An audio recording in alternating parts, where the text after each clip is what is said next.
Thanks everybody for joining us. I'm Darren Smith. I'm the VP of Product at Epik. I've been in the video game industry for a really long time. For those of you who weren't around yesterday, I spent 20 years at Nintendo building game consoles like the Nintendo 64 and the Wii, 3DS, DSi, and made games and apps for all of them. So I'm really happy to be here to talk to you about working with NFTs in mainstream games.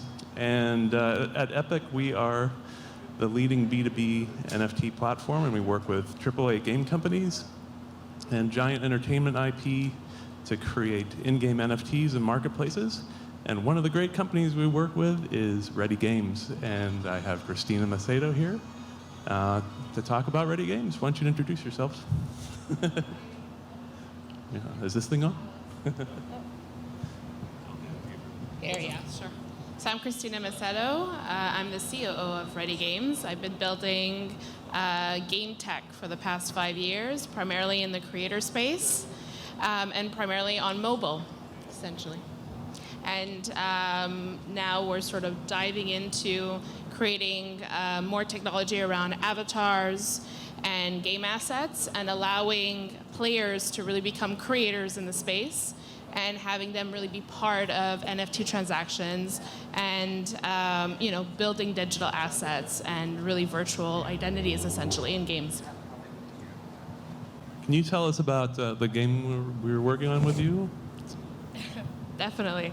So like I mentioned, we've been building tech for the past 5 years that many companies and publishers use. But essentially through building avatar technology, what we realized was that what we were building was kind of awesome. So what we built, the game that we're partnering with Epik on is called Icon. And essentially, it's a mobile-first experience where we're building the tools, or we build tools so that anybody on mobile could create their digital assets for avatar, meaning your t-shirts, your pants, your skirts, your accessories directly on mobile, and then being able to upload it into a marketplace. Great. So we're here in the Metaverse Dome, and I think it's an obligatory question everybody else has asked here, but what is a Metaverse? So I think, we've heard that different definitions from a lot of people. But for me, it really is about a social experience in the virtual world. And that could be, many things. Facebook itself is a metaverse. As the Facebook it is, they're kind of using another name for it. But, when you're going on Instagram, when you're going in IMVU, when you're going into other avatar, or in my opinion, every little mobile game or games in general are metaverses in themselves. So where people sort of, come together in a virtual space, to me, is a metaverse. I think I agree with you on that. We don't need to go too deep into it. Come together to interact with each other. And usually to represent yourself in some form, like an avatar, how you look or how you want to look, or maybe you're a completely different person in some cases. Is that what you're imagining? Exactly. I think that's where, the popularity of avatar is coming into place. You could really build that unique identity. It doesn't have to represent yourself, yourself that is present in the actual physical space. You can really reinvent yourself in the digital space and reinvent yourself as many times as you want. But most importantly, I think that avatars is sort of that forefront of what your unique virtual identity will be. And I think that's obviously, we'll dive a little bit deeper into it. But that virtual identity and the fact that people want to own everything that surrounds that virtual identity is sort of the foundation of NFTs, essentially. Yeah, I think there's kind of 3 different types, maybe not exactly 3, but around 3 different types of metaverses out there. There's the kind that are just purely social. There are the kinds that are social, but the user can generate some game inside of it, like Roblox. And then there's games that themselves become a social experience, and that's their own metaverse Fortnite is an example, right? Yeah. It's a great game, but people get there for a social experience. How do you see NFTs playing a role in those different types of metaverses? Yeah. Well, interestingly enough, every three that you brought up has the word social.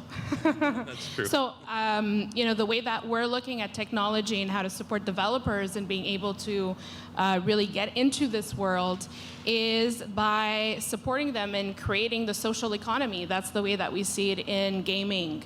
It is a new form of e-commerce, essentially, directly in games.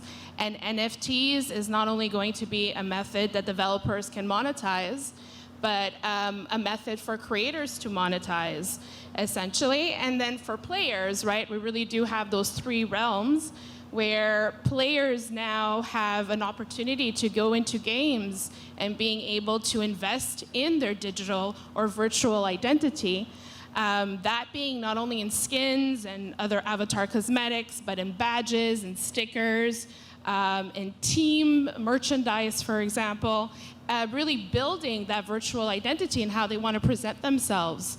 And I think that one of the most important things to remember, I think, for developers is to keep an open mind, where NFTs shouldn't only sort of be segregated in one game. They should sort of be open, where you could use, an NFT you find or you buy or you trade in one game and sort of be able to use it in another game, in different sort of ways. So I think for me, NFTs is really, in games is about building that virtual identity and investing in the way that you want to be perceived in that sort of space. Yeah, I think as people want to build out their avatars in one space, they're going to spend a lot of money, and they're definitely going to want to make it portable. And I think that's actually where NFTs play a big role in that actually happening. And I know you're working on making that happen. Exactly. I also wanted to mention, we often talk about NFTs as the one thing. But I think that sort of the future for me in NFTs is, again, players sort of saying, well, I want to own what I want to buy. I don't want it to just be a consumable where I'm just purchasing it and it sort of disappears after. I want it to follow my identity. And I think that, yes, rare items are incredibly important, but where I see NFTs going is definitely in collectibles and badges and, battle passes that sort of follow you throughout game to game. Oh, that's amazing. How are you doing that at Ready Games, making that actually happen? So we've built, like I mentioned, we've built a back-end infrastructure to support the meta story of the games. So developers are really, really, really good at building game mechanic. Where a lot of challenges derive from is building the meta story, the social aspect of the game. And the social aspect and the meta story is what differentiates a game from being fun to not fun.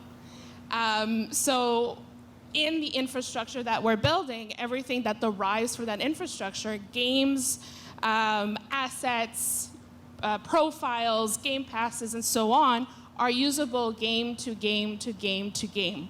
We are creating a portable infrastructure and building a community of developers where, yes, they're building games and they want their game to be successful, but their game can be equally as successful in an open market and having all of these games sort of live and share assets together. Yeah, I think one of the other applications of NFTs in the metaverse is in bringing the real world into the metaverse. We're Right. bringing licensed content into the metaverse, and that is another area where NFTs can just make that easy. Yeah. Absolutely. Yeah. I think, just to add to what you're saying, I think the gentleman that was here before talking about concerts and experiences in games.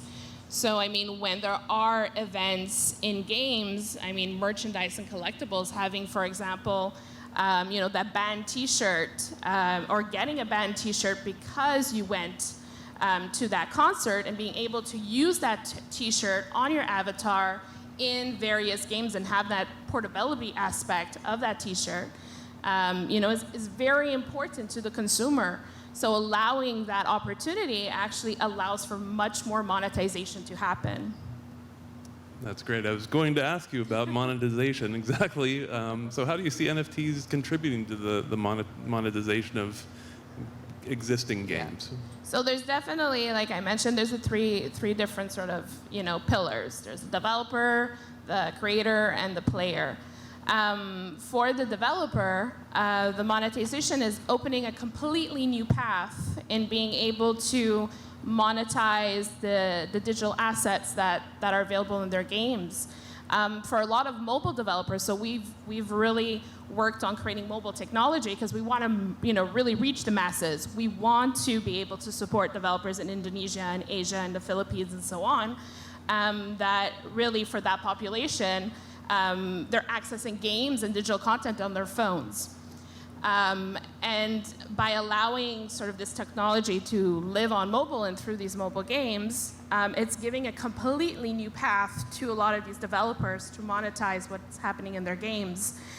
We're seeing ARPU, for example, going from $1, $2 to $25 because players are willing to invest in their virtual identity. For creators, it's giving them a completely new platform. We're saying, with our game icon and sort of the marketplace for creators, this is Etsy for the virtual space. It's also an interesting way of getting women into the space as well that are much more DIYers and, essentially living on their mobile phone and giving them tools to be able to create digital assets directly on the phone and being able to upload it onto the marketplace. And for players, like I mentioned, it's about investing in your virtual identity and not having, multiple identities in various games, but having that one identity that allows you to, bring your collectibles through the different experiences that you go through. I think so it's not just a new revenue stream for the game, but it's also a new revenue stream for the users player, themselves as they exactly. generate content that could then become an NFT. Yeah. That's wonderful. So I think one of the things we think about in licensing, well, I'll move on. So mainstream games generate a lot of money from just things that aren't NFTs. Even like Fortnite sells certainly a lot of things that aren't NFTs, just as traditional items.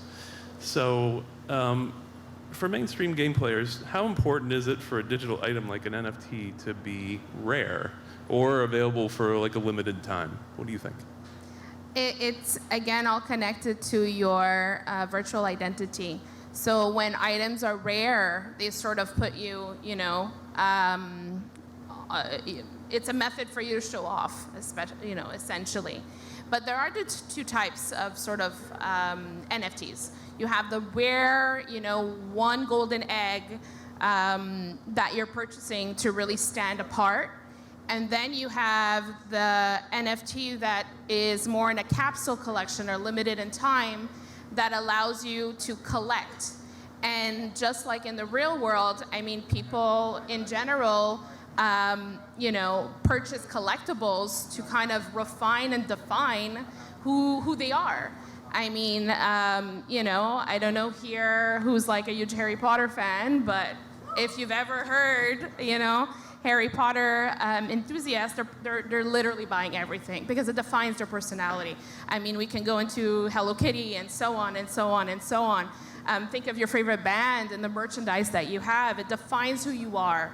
So I think the rarity and rarity in time is really kind of going to be the outlier in games because it's going to allow people to purchase and be able to buy the next collection and the next collection and the next collection because it really validates who they are in this virtual place or who they want to be in the virtual space. So there's things people buy to collect. They might not necessarily be part of their personality, their collectibles, but there's also the things that people buy to express themselves as part of their identity.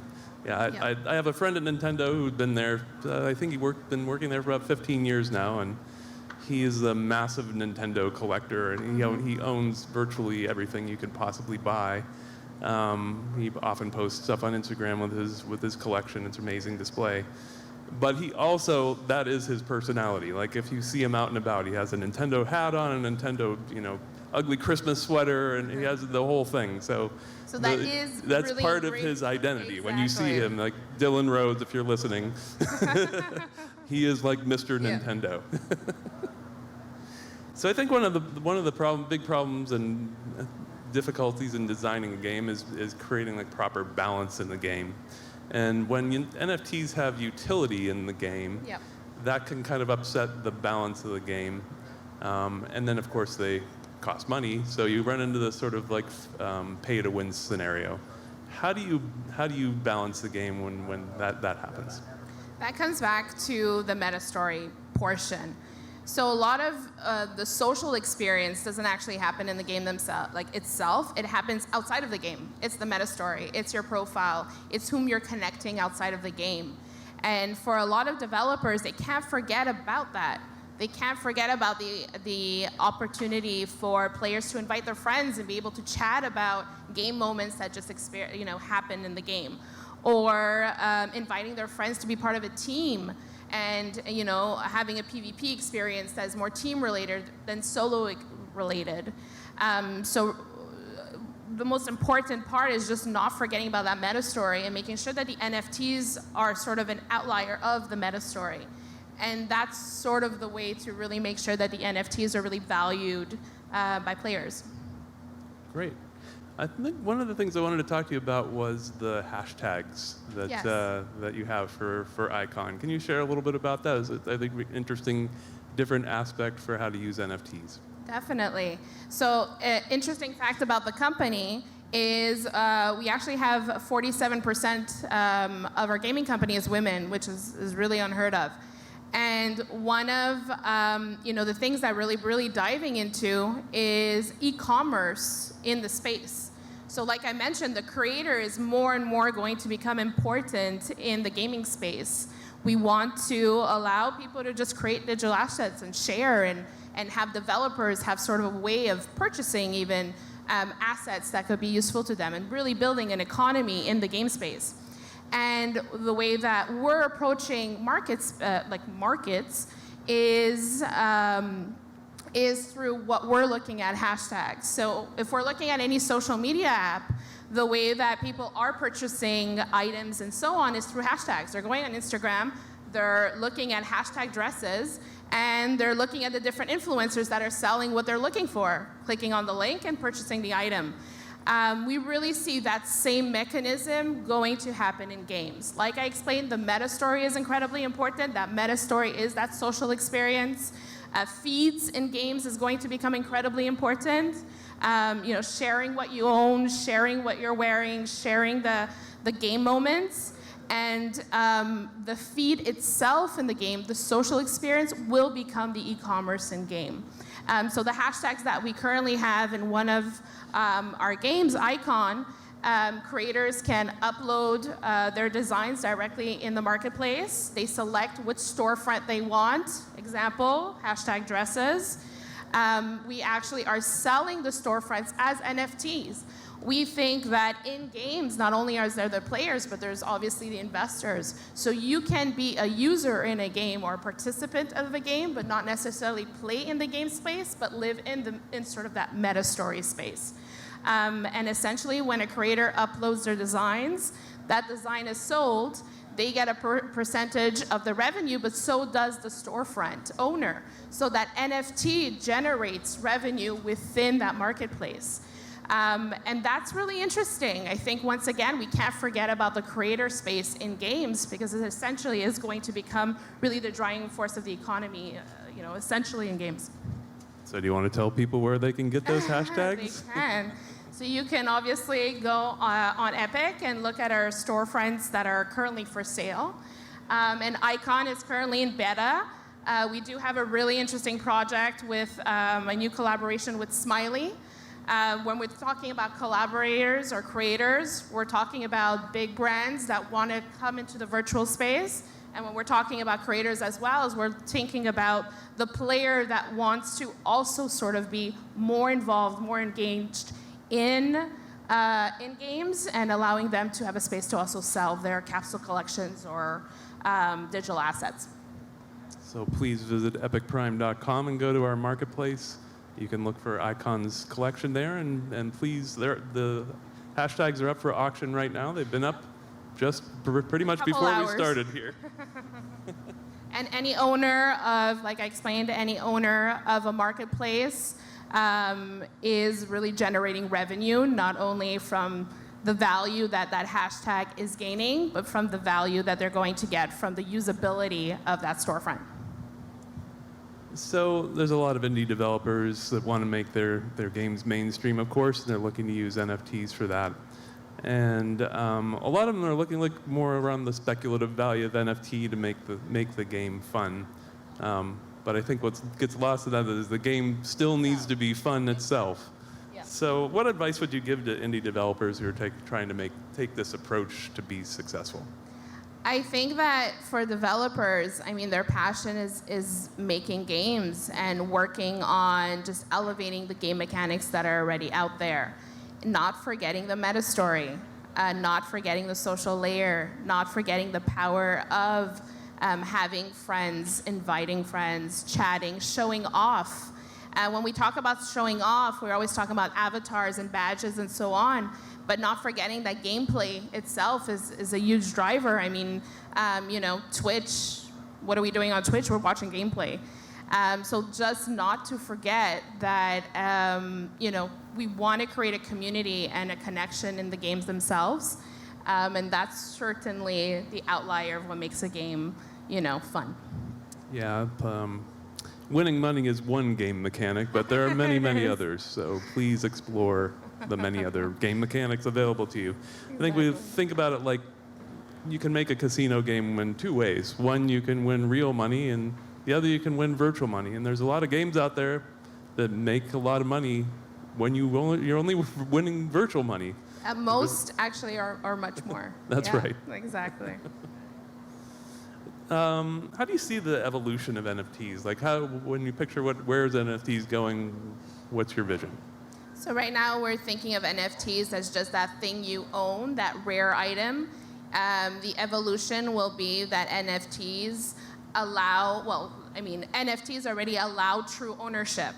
And for players, when you're telling them, when you buy this, you actually own it, you're building really your virtual identity. So that's where I see NFTs going, is not so much only, those one rare items, but those collections, those collectibles that are going to define who you are, in the virtual space. Yeah. I think for us, when we started our company in 2018, sort of the dawn of NFTs, we had this vision for where it was going to go. Starting with licensed content and branded content and moving into games. And then even at that time, looking at the Metaverse, where those things are shared among them. And I think we're seeing it playing out today. And I think with NFTs playing a key part in how the Metaverse works. Obviously, bringing the real world into the Metaverse is key for how NFTs work. And being able to share content across different metaverses is the role that NFTs will play in that. Exactly. I think that's what will be sort of the driver in keeping the metaverse space opened, is that as players really invest in their identity, if there's one company saying, well, we're just going to close you up and we're going to make you just live in our metaverse, I don't know if players are really going to like that. Right? So it is really about opening it up, really encouraging developers to open up to the concept of having players move from one space metaverse game to another space metaverse game, and allowing them to bring that identity with them. And I think NFTs are really going to be a driver that allows us to keep the space really free from just living in one little hole. Yeah, for us, we believe the future of merchandise is digital and personal, and there's going to be an NFT for everything. So that's kind of where we see it going. How important do you think licensed content is to NFTs? We're a digital licensing agency as well as a technology company. So how do you see the licensed content playing a role in NFTs and in mainstream games? So important. Even though a virtual identity may not represent who you are in real life. One thing that is true is that as humans, we associate ourselves to brands if we like it or not. And I think that licensed content and having sort of, brands really kind of come into the virtual space allows, again, for you to really build out whom you want to be in that space and who your identity is. And licensed content is equally, content from bands, from games themselves. So we're saying, if you really love a game, the developers should be able to have their merchandise kind of available. Why not, purchase a T-shirt of that game and wear it, across different metaverse experiences, and so on. So I think that licensed content and really encouraging brands to become virtual is going to be interesting. And I actually see it as a flip. It'll be really interesting to purchase something and we already see it and we're already doing tests around it, but purchasing a T-shirt in the digital world and actually having it shipped in the real world where you can kind of show it off in the opposite way. So I think that just licensed content is going to be another form of building that identity that you want to have in the digital space. Yeah, that's great. I think when we're talking about new revenue streams, exactly. I think the licensed content actually adds to that. I think 100%. As people, you would buy a generic shoe, or would you buy a Nike shoe, and you can raise the price point higher with branded content. Absolutely. So, for the mainstream video game player, how aware are they of NFTs right now? They're aware of the fact that when they will purchase something, they will own it. And they are aware that they can now take more time in developing their identity. And that's really the outlier, is NFTs truly will allow for an open space and will allow for players to feel like the time that they're spending in games is not only fun and obviously they're enjoying it, but it has value to building who they want to be in these spaces, and even just allowing them to build out new revenue sources. If they're really good in a game and they're able to find hidden NFTs or special Game Pass moments and or passes and so on, and able to sort of sell those across, why not give them also players a new revenue stream?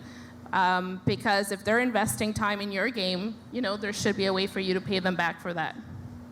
Yeah, I agree. Like the true ownership aspect is something that is so important to me, and it's one of the reasons I joined Epik, is because knowing that players invest so much time and money, they should be able to take the thing with them. Right now, it's 4.2 hours are spent in games and apps per day per person. When we think about that, we're awake for about 13 hours or so a day. I mean, that's kind of mind-boggling. People are investing a lot of their time, almost half the time that they're spending at work. So it is something to consider, and not to forget that, there's a really huge untapped market out there. And I think games is just starting to sort of get into this space, but there's a lot more to kind of consider, especially when looking at not just the player buying, but the creator creating and the developer that's allowing the moments to happen, the experience to be open. Great. Well, I think we should wrap it up here. It was great chatting with you, Christina. Look forward to seeing great things from Ready Games, and hope everybody checks us out at epicprime.com. And if anybody has any questions, really easy to join, to reach me, Christina, Christina, @ready.gg. Thanks, everybody.